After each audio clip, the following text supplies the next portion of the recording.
মা বোনদের ব্যবস্থা আছে নাকি? মায়েদের ব্যবস্থা আছে? এতক্ষণ কেন বলেননি?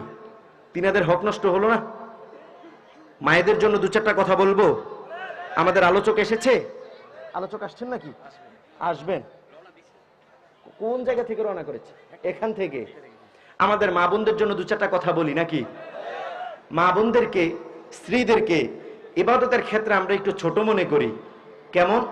আপনি মসজিদে চলে যান, তিনাদেরকে ঘরে রেখে যান, চিন্তা করেন সমস্যা কি, পরে নামাজ পড়ে নিলেই হবে, এরকম চিন্তা আছে না নাই?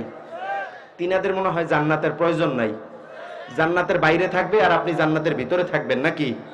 আজকে ঘরগুলো সুন্দর সুশৃঙ্খল, সমাজগুলো সুন্দর সুশৃঙ্খল আমাদের মায়েদের জন্য, ঠিকই না?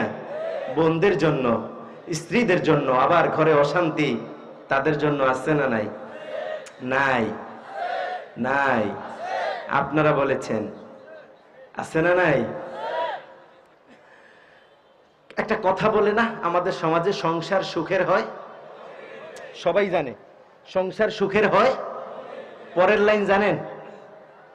যদি সেই রমণী স্বামীর কথা বুঝে, যদি সেই রমণী স্বামীর কথা মানে এবং শুনে, তাহলেই সংসার সুখের হয়।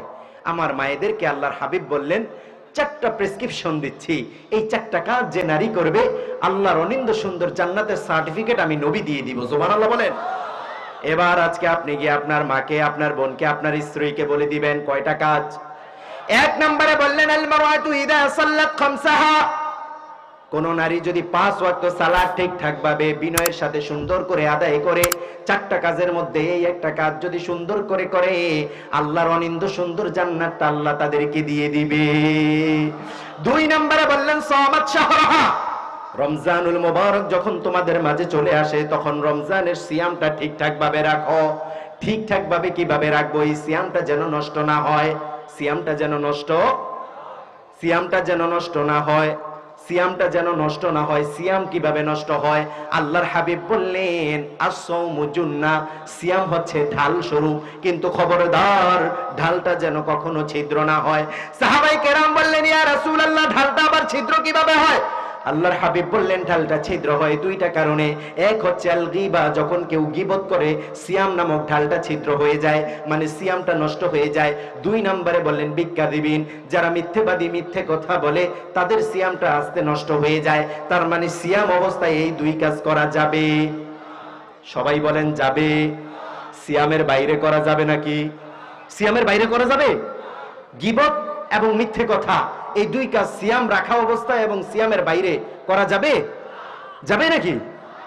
তার মানে 1 নম্বরে বললেন সালাত, 2 নম্বরে বললেন, সবাই বলেন।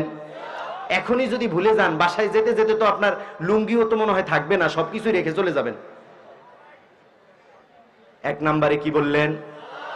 2 নম্বর। এই ওয়াজ মাহফিলগুলো এখন বিনোদন কেন্দ্রে পরিণত হয়েছে। আসবে, আশেপাশে চটপটি ফুচকার দোকান আছে, সেগুলোতে ভিড় করবে। আমাকে এরা আনতে আনতে মনে হয় আধা ঘন্টা লাগাইছে এই জায়গা দিয়ে ধাক্কা ধাক্কি। আপনারা বসে যান আমার ভাইয়েরা, এখান থেকে 2-4টা কথা নিয়ে যান, এটা আমল করে আল্লাহর সুন্দর জান্নাত পাওয়ার জন্য আমাদের জন্য যথেষ্ট হবে, ঠিক কি না? 1 নম্বরে কি বললেন? 2 নম্বরে কি বললেন? এবার 3 নম্বরে বললেন তাআত বালাহা, স্বামীর আনুগত্য করতে হবে। ফরজ করলেন কে? এটা বানিয়ে বলছি, হুজুরে যেহেতু পুরুষ মানুষ এটা ঢুকিয়ে দিছে। কে বললেন? মুহাম্মদ সাল্লাল্লাহু। তাআত বালাহা, স্বামীর আনুগত্য করতে হবে, হুকুম কার? এবার আপনাকে প্রশ্ন করব, স্বামীর আনুগত্য জিনিসটা কি? আনুগত্যের মানে কি? What is the definition of আনুগত্য? আনুগত্যটা কি? এটার সংজ্ঞাটা আমাদেরকে একটু দেন। আনুগত্যের মানে হচ্ছে, আমার বোনেরা মনোযোগ দিয়ে শুনেন, অনেক গার্মেন্টস কর্মীরা আছে না, আমাদের অনেক স্ত্রীরা আছেন, বোনেরা আছেন, মায়েরা আছেন, মনোযোগ দিয়ে শুনেন। যারা বিবাহিতা, যারা অবিবাহিতা, বিয়ের পর স্বামীকে কিভাবে আনুগত্য করতে হবে, আল্লাহর হাবিব কি প্রেসক্রিপশন দিয়েছেন, হুজুর বলে গেছে নাকি?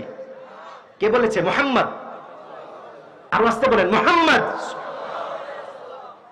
বললেন স্বামীর আনুগত্য করতে হবে। কেমন স্বামী? দিনদার স্বামী। আপনার স্বামী স্মার্ট স্বামী, যুবক স্বামী, এমন কিছু বললেন নাকি? এমন বলেছেন?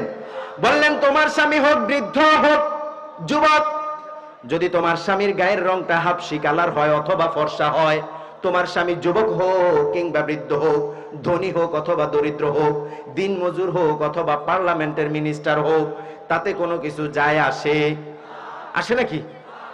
তুমি স্বামীর আনুগত্য করতে হবে। এইবার আনুগত্য জিনিসটা কি?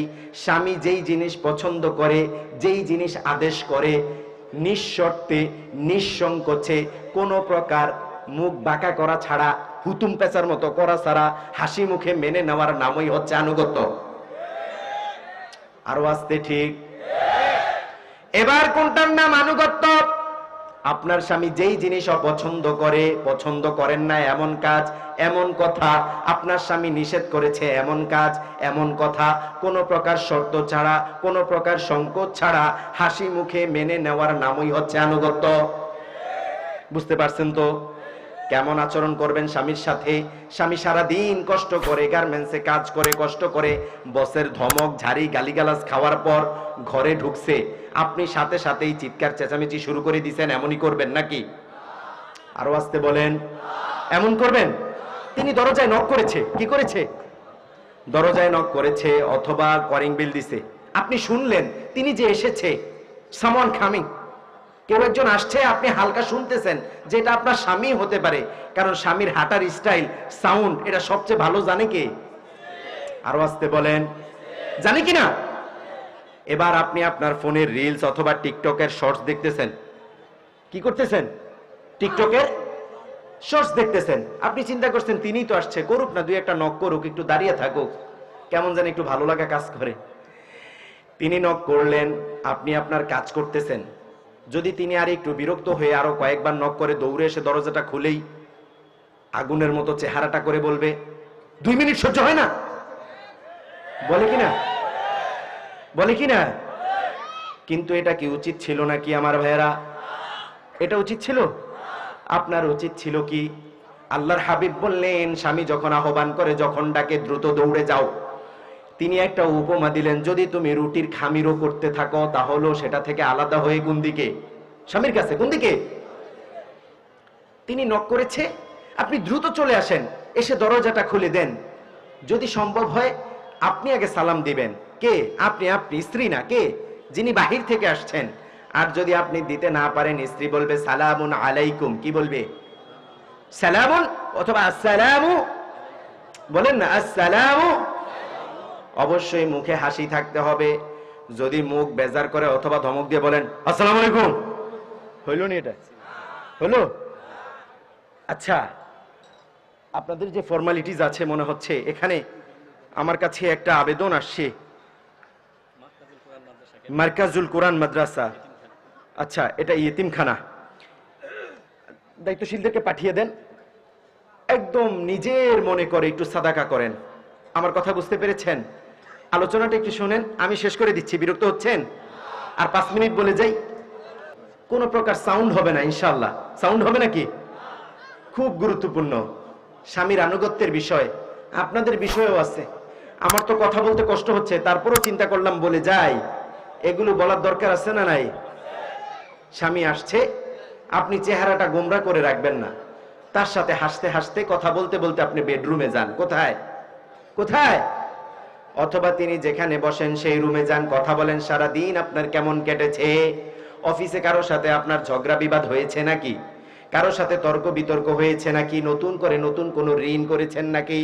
এভাবে খোঁজ খবর নেওয়া যায় কি যায় না? যায় কি না? তিনার সাথে এভাবে 2-4টা মিষ্টি মিষ্টি কথা বলবেন। সারা দিন আপনি আমাদের জন্য কত কষ্ট করেন, আপনার পিতা মাতার কথা চিন্তা করেন, আপনার সন্তানদের কথা চিন্তা করেন, আমাদের পোশাক আশাক নিরাপত্তার কথা আপনি চিন্তা করেন, এত এত কষ্ট করেন, সেই অনুযায়ী আপনার হক আমরা রক্ষা করতে পারি না, আমাদের প্রতি আপনি কোনো কষ্ট রাখিয়েন? বলা যায় কি যায় না? বলা যায় কি না? কিন্তু আপনি কি করলেন? তিনি ঘরে ঢোকার সাথে সাথে নানান ধরনের অভিযোগের ফুলঝুড়ি, এক ঝুড়ি তিনার সামনে রাখলেন। এরকম আছে না নাই? তাহলে তিনি বাহিরে যত অশান্তি পোহাইয়া আসছে, বসের মায়ের গালিগালাজ, চিৎকার চেঁচামেচি শুনে ঘরে আসছে, চিন্তা করছে একটু হৃদয়টা প্রশান্ত হবে, একটু কি হবে। অনেক বসের আবার চিন্তা করতে পারে, হুজুর বারবার কেন গালিগালাজ ধমকাধমকি বলতেছে? বসরা কি শুধুমাত্র ধমকাধমকি করে নাকি? বিষয়টি এমন নয়, তিনাদের শাসনও আছে, সোহাগ আছে না নাই? আবার কাজ আদায়ের জন্য দরকার আছে না নাই? অনেক ফাঁকিবাজ, আমি সবাইকে বলবো না, শ্রমিকদের মধ্যে যতটাই পরিশ্রমী আছে আবার অনেক ফাঁকিবাজ আছে না নাই? নাই মনে হয়, আছে না নাই? তাদেরকে তখন একটু সোজা করতে হলে একটু কঠিন হওয়ার দরকার আছে না নাই? আচ্ছা, এবার আপনি চিন্তা করলেন যে ঘরে গিয়ে একটু শান্তি পাবো, গিয়ে দেখলেন সেখানে আরো বড় অশান্তি হাজির। সেখানে আরো বড় কি? আপনি কেন তর্কাতর্কি করেন আমার বোন? এই ছোট্ট কাজগুলো যদি আপনি করেন, একটু মিষ্টি হেসে কথা বলেন, স্বামীর হৃদয়টা নরম করে দিবেন কে? পুরুষ বেশি কিছু চায় না। আপনি দেখবেন একজন পুরুষ মানুষ, আপনার বাবার দিকে একটু লক্ষ্য করেন, 5 বছর এক পাঞ্জাবি অথবা এক শার্ট অথবা এক ফতুয়া দিয়ে কি করছে, ঈদ পার করে ফেলছে। এরপরে ঈদ আসছে, যদি বলেন যে আপনি একটা পাঞ্জাবি নিবেন না, একটা শার্ট নিবেন না, বলবে আরে কি বলে, এটাই তো একটা ওয়াশ দিয়ে আয়রন দিলে নতুন হয়ে যায়, বলে কিনা? কিন্তু আপনি দেখবেন ওয়ার্ড্রপের মধ্যে আপনার নানান বাহারি আইটেমের পোশাক আশাক আছে না নাই? আছে না নাই? কিন্তু পুরুষের আছে নাকি? বাহারি আইটেমের পোশাক পুরুষের আছে নাকি? যে বিভিন্ন সিজনের বিভিন্ন ধরনের পোশাক, শ্বশুর বাড়ির একটা, জুমাবারের একটা, রবিবারের একটা, শনিবারের একটা, ট্যুরের একটা, বাড়ির একটা, বাহিরের একটা, ঘুরতে যাওয়ার একটা, এমন আছে নাকি? বা কোথাও যাওয়ার সময় সাথে সাথে এরকম আছে নাকি? করে দিচ্ছি, it's my last word to all of person, সবার জন্য শেষ কথা। আল্লাহর হাবিব বললেন 4 নাম্বার কাজ হচ্ছে হাফিজত ফুরুজাহা, সে তার লজ্জাস্থান হেফাজত করবে। কি করবে? সবার মনোযোগ আছে? সমাজগুলো নষ্ট হয়ে যাচ্ছে আমাদের মা বোনদের জন্য, ঘরগুলো নষ্ট হয়ে যাচ্ছে আমাদের জন্য, তো আপনারা এটা একটু খেয়াল করবেন না? কি বললেন? 4 নাম্বার কাজ কি বললেন? হাফিজত ফুরুজাহা, তার প্রাইভেটকে সে হেফাজত করতে হবে। এর এক কথায় বিশ্লেষণ হচ্ছে, তার প্রাইভেট লজ্জাস্থান তো অনেক দূরের বিষয়, তার স্কিন টোন কেউ দেখবে? তার সুন্দর ফেস লিপস কেউ দেখবে? দেখবে নাকি? এখন তো বোনদের মধ্যে অনেক জাহিলিয়াত আছে। কি আশ্চর্যের বিষয়, কি লজ্জার বিষয়, তিনি বোরকা পরেছেন, হিজাব করেছেন, সুন্দর করে মুখটাকে আরো আকর্ষণীয় করে তারপরে ড্রেসিং এর সামনে দাঁড়িয়ে দেখে যে আমাকে ঠিকঠাক লাগতেছে কিনা, তারপরে বাহিরে যায়, আছে না নাই? আপনি এটা কি করলেন? সকল কিছু ঢাকলেন, মুখটাই ঢাকলেন না। আবার মুখ ঢাকে চোখ খোলা রেখে চোখের উপরে আলতো করে একটু কাজল বা আরো আনুষঙ্গিক যেগুলো দেওয়া দরকার দিয়ে একটু আর চোখে দেখে যে আমার তাকানোতে অ্যাট্রাকশন আছে কিনা, একটু আকর্ষণ আছে কিনা, ঠিক কিনা? আমার বোনেরা খবরদার, 2টা কাজ